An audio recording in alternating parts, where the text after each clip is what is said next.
नमस्कार, वारासिवनी न्यूज में आपका स्वागत है। मध्य प्रदेश में विधानसभा चुनाव से पहले दल बदल का दौर जारी है। इसी क्रम में बालाघाट जिले की वारासिवनी विधानसभा सीट से निर्दलीय विधायक प्रदीप जायसवाल ने भारतीय जनता पार्टी का दामन थाम लिया है। मुख्यमंत्री शिवराज सिंह चौहान ने रविवार रात भोपाल में उन्हें भाजपा की सदस्यता दिलाई। उनके आने से भाजपा को और मजबूती मिलेगी। भाजपा उन्हें विधानसभा चुनाव में वारासिवनी विधानसभा से उम्मीदवार बना सकती है। मीडिया से चर्चा करते उन्होंने कहा कि कांग्रेस का आचरण ठीक नहीं। कांग्रेस की टिकट वितरण में गड़बड़ी की वजह से प्रदेश में भाजपा की सरकार बनेगी। निर्दलीय विधायक प्रदीप जायसवाल 1998 से 2013 तक लगातार 3 बार कांग्रेस से विधायक रह चुके हैं। साल 2013 में उनको भाजपा प्रत्याशी डॉक्टर योगेंद्र निर्मल ने हरा दिया था।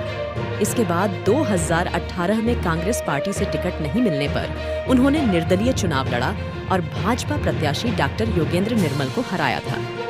मीडिया से चर्चा करते हुए प्रदीप जायसवाल ने कहा कि क्षेत्र की जनता मुझ पर पुनः विश्वास जताएंगी और मध्य प्रदेश में भाजपा की सरकार बनेगी। इतना ही नहीं, उन्होंने कांग्रेस पर हमला करते हुए कहा कि प्रदेश में कांग्रेस का आचरण ठीक नहीं। टिकट वितरण की गड़बड़ी की वजह से ही कांग्रेस की सरकार नहीं बन पाती। इस बार भी वही गड़बड़ी दिखाई दे रही है, जिस वजह से मुझे पूरा विश्वास है कि इस बार मध्य प्रदेश में भाजपा की सरकार बनेगी। प्रदीप जायसवाल ने कहा कि क्षेत्र की जनता से मेरे पारिवारिक संबंध, इस वजह से मैं चुनाव जीतते आ रहा हूँ। इस बार कुछ नया होगा, मैं बीजेपी से चुनाव लड़ूंगा। कमल के वोट और प्लस होंगे। इस वजह से मेरे वोट और कमल के वोट प्लस होंगे और मैं रिकॉर्ड तोड़ मतों से चुनाव जीतूंगा। भैया, आज आप बीजेपी शामिल कर लिए हैं, कांग्रेस को कितना बड़ा झटका लगा? झटका तो आने वाले समय पर पता चलेगा। मैं अभी क्या बोलूँ, उसमें समय बताएगा।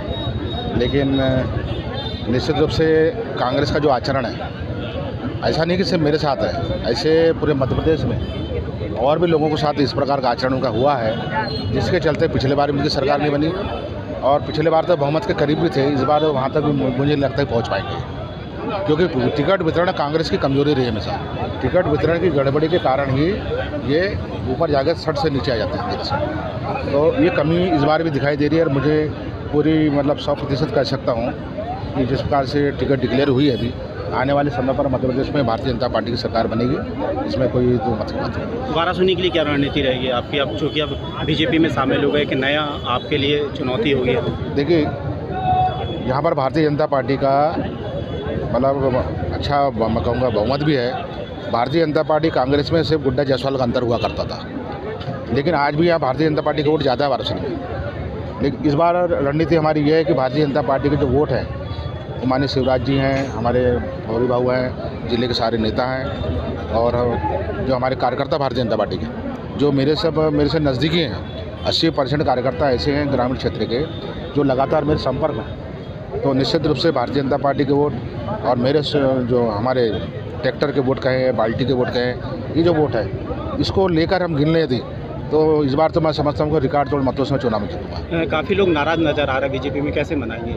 नहीं, ये स्वाभाविक है, नाराज़गी होगी, ये नहीं कह सकते। लेकिन काफ़ी लोग नहीं हैं, कुछ ही लोग हैं और स्वाभाविक है। लेकिन समय रहते, क्योंकि पार्टी को सरकार बनाना आवश्यक है, तो पार्टी की जो नीति गीति है वो प्रत्येक नेता को, कार्यकर्ता को मानना पड़ता है। धीरे धीरे समय स्थिति आएगी, हो जाएगा।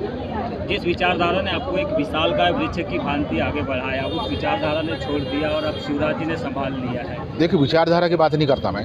कैसे एडजस्ट करें? विचारधारा क्या बोलते हैं, मेरा मानना है कि क्षेत्र का विकास और क्षेत्र के लोगों का मान सम्मान, इससे बड़ी कोई विचारधारा नहीं है। इससे बड़ी विचारधारा है ही नहीं। और हमारी जो उस विचारधारा को लेकर चल रहे हैं, तो फिर आम जनता सिंबल भी नहीं देखती और पार्टी भी नहीं देखती। ये चीज़ आपने वारासिवनी में देख चुके हैं आप। तो मुख्य विचारधारा हमारी जनता के इधर गिधर ही घूमती है और वो विचारधारा क्षेत्र के लोगों का मान सम्मान, उनका विकास, उस विचारधारा पर हम खरे उतर रहे हैं। और उसके बावजूद पार्टी का हम पर जो संबल मिलता है, तो सरकार में रहने से हमारे क्षेत्र का विकास तीव्र गति से हो सकता है। तो उसकी जवाबदारी हमारी। जिसने छोड़ा, विरोधियों को क्या जवाब होगा जायसवाल? कैसा विरोधियों को क्या जवाब होगा जायसवाल का, जिन्होंने छोड़ दिया? मुझे किसी ने छोड़ा, जो छोड़ना था। आपने मंच से कहा ना, अभी कुछ विरोधियों पर निशाना भी साधा। 3-4 लोग मुझे जो छोड़ के गए, मेरा कहना था ट्रैक्टर को जनता ने जिताई, आपको उस ट्रैक्टर के साथ रहना था, लेकिन आप अपने स्वार्थ में चले गए। स्वार्थ ये था कि गुड्डा जायसवाल निर्दलीय है, ट्रैक्टर के साथ है, जनता के साथ खड़ा है, हम कांग्रेस में चले आए तो हमारे को टिकट मिल जाएगी, ऐसा करके तीनों चारों उधर चले गए। लेकिन कांग्रेस की टिकट ऐसे ही मिल जाती है क्या? मिलना संभव नहीं है। तो ये जनता के साथ दगाबाजी की उनको ट्रैक्टर के साथ खड़ा रहना था 5 साल, मैं भी 5 साल खड़ा रहा ट्रैक्टर के साथ, ऐसा नहीं। 17 नवंबर को चुनाव है, कहाँ देख रहे हैं आप अपने आप को? मैंने पहले भी कहा है कि वाराणसी क्षेत्र में अभी तक मेरे 5वां चुनाव 6वां चुनाव रहेगा। मैं समझता हूँ कि इतने वोट से शायद कभी नहीं जीता जितने वोट से इस बार में चुना है, और मध्य प्रदेश में सरकार भी 100% सुनिश्चित रूप से बन रही है।